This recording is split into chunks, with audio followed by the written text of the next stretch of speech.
Hello and welcome to another episode here on my channel. My name is ChaosMole, and in today's gaming news, we have an interesting interview with the Los Angeles Times and Mike Ybarra from Blizzard Entertainment, who was talking about Blizzard, about the sexual harassment, and of course the change of culture. But that is not really too much I want to talk about today, even though it is a very important topic. I think everything has been said which has to be said there, right? And everyone has already formed their opinions. And I don't really think, as long as we are not getting like new evidence or something new is coming up, there's nothing really to be said. Now, what I want to talk about today is Diablo Immortal, because Mike Ybarra was also defending the game, and as somebody who has already read the interview, I have to say it was a pretty weak defense. As you might know, people have been not happy with the monetization of the game, and especially for the end game, that it is very much pay to win, and your chance of getting even something for paying a lot of money has been pretty slim, and people have been abhorrent by the reaction of Blizzard so far. And this interview with Mike Ybarra is not making it better, to be honest. Yep, it's not really making it better. And there's a small fly flying around here. Great, love that. And he's saying that Diablo Immortal won't become one of those impactful games without some hitches. Since launching, the game has reignited the debate over monetization efforts, and wherever randomized items encourage predatory gambling-like behavior, the central argument is that it can be expensive to progress deep into the game, especially if one desires to compete with other players. And Mike Ybarra is saying that when we think about monetization at the very highest level, and let me show you this so you can read it yourself. When we think about monetization at the very highest level, it was, how do we give a free Diablo experience to hundreds of millions of people where they can literally do 99.5% of everything in the game? In a follow-up email, as Blizzard spokesperson noted that the vast majority of players are not spending money, although the company declined to offer specific stats. Ybarra says Blizzard is well aware of the gripes, but will defend the title by citing its high rating and 110,000 plus user reviews on the Apple App Store, implying the complaints are not reflective of the broad game-playing community. Additionally, the company says it has collected data that tells it about 50% of Immortal players are new to the Blizzard ecosystem. And he continues to say, the monetization comes in at the end game. The philosophy was always to lead with great gameplay and make sure that hundreds of millions of people can go through the whole campaign without any costs. From that standpoint, I feel really good about it as an introduction to Diablo. My hope is we evolve this franchise to deliver great experiences to players on the most regular basis, but also expand our universe across devices. Just releasing games on PC doesn't serve people playing games today. So I want to talk this a little bit. Like, this is a very weak defense. Like, to say that the monetization comes in at the end game is like, oh yeah, for 9 years, my relationship was not abusive. It was only really the last year where I started to beat the shit out of my partner, right? And it's like, yeah, that's completely, what? What is the type of argument? To say like, oh yeah, so our monetization comes only in the end game, so it's not that bad, Second, maybe you have to remind me here for a minute, but what was Diablo about again? What was action RPGs about again? Something Endgame. I can't put my finger on it, but I think most RPGs are being played for Endgame. So when you were making the argument here that your monetization only click in when you were jumping into the end game, that's not a really good argument. Second, he is clearly contradicting himself here by saying you can literally do everything with 99.5%, but then he says like the whole thing starts in the end game. So what? The end game is only 0.5% of the game? Is that what you were trying to tell me here? Because I don't believe you. Like, and of course there is the argument again, like, what are you talking about? Like, you can literally unlock like all those things by playing the game. Yeah, but I have to play thousands and thousands and thousands of years to get to a certain point. Like, the argument of old that as long as you are playing a game, you can unlock everything by playing it doesn't really count anymore. Because now a lot of companies are just dragging it out. They're just dragging it out. And it gets even worse. Like, another point I want to make here is PvP. Why is PvP not equalized? Why is there literally pay to win in the PvP aspects of the game? Oh, you want to compete with other players? Well, you make sure you have dumped thousands and thousands of dollars into this game so that you can literally even compete. Like, dude, I'm playing Lost Ark.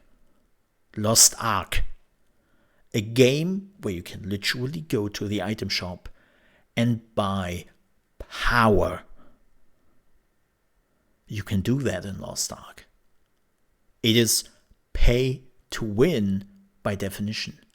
But even them had the guts to say, not in PvP.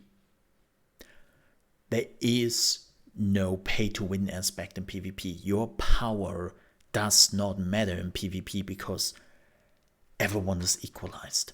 Everyone is on the same level. Like, you can dump thousands of dollars into the item shop in Lost Ark and you would not have a single advantage in PvP. Because again, everything is equalized. Diablo Immortal? Nah. Nah. You can pay to win your shit through the PvP. Like, it's the small things you could have done. Like, it's just... It's really unfortunate that we have reached a point where, especially pointing out that, oh, look at our high reviews we got on the Apple App Store and we got on like Google. I was like, dude,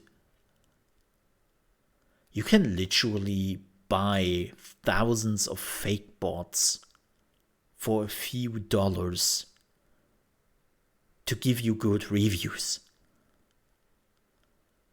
Like, what is that argument?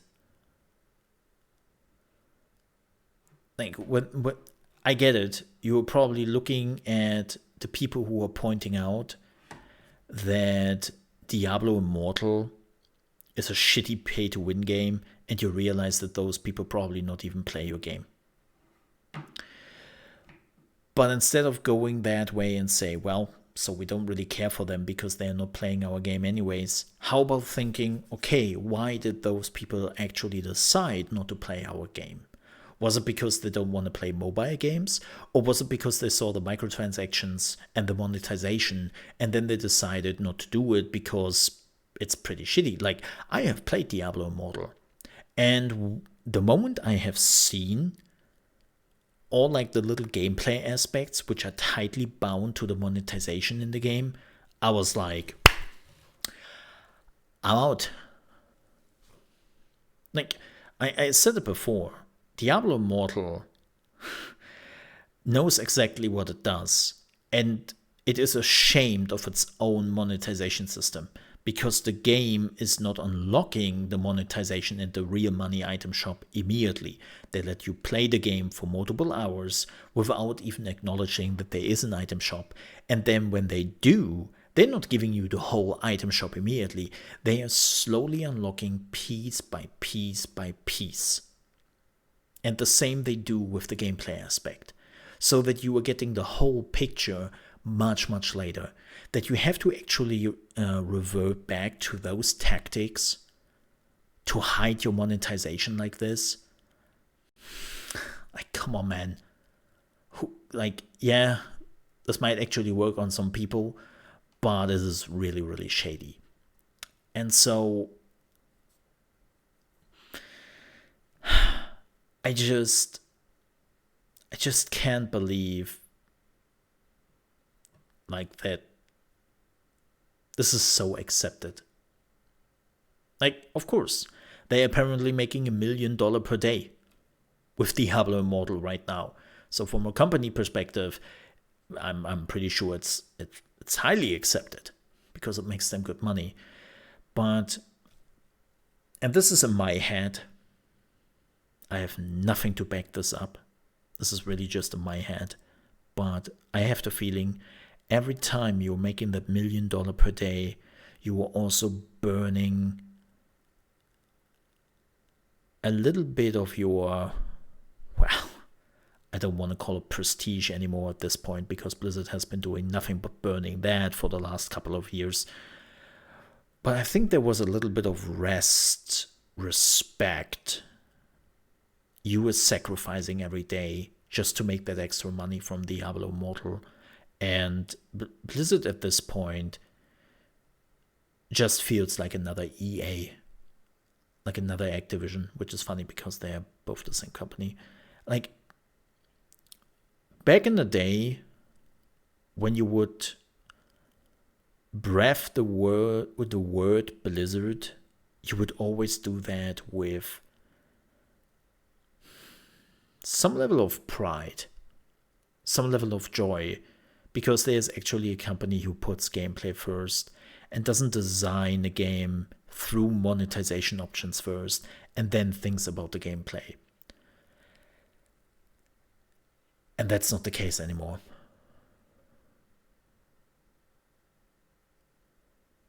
Like, it's just not the case anymore. So, yeah, like this defense for the microtransactions is nothing. It's pretty weak, and it's unfortunate. Let's just hope that Diablo 4 will not fall under this.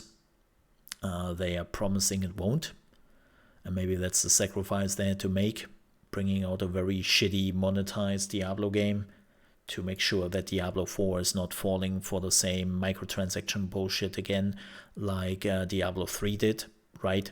Real money auction house. Wink. But it still sucks, pretty much. Yeah.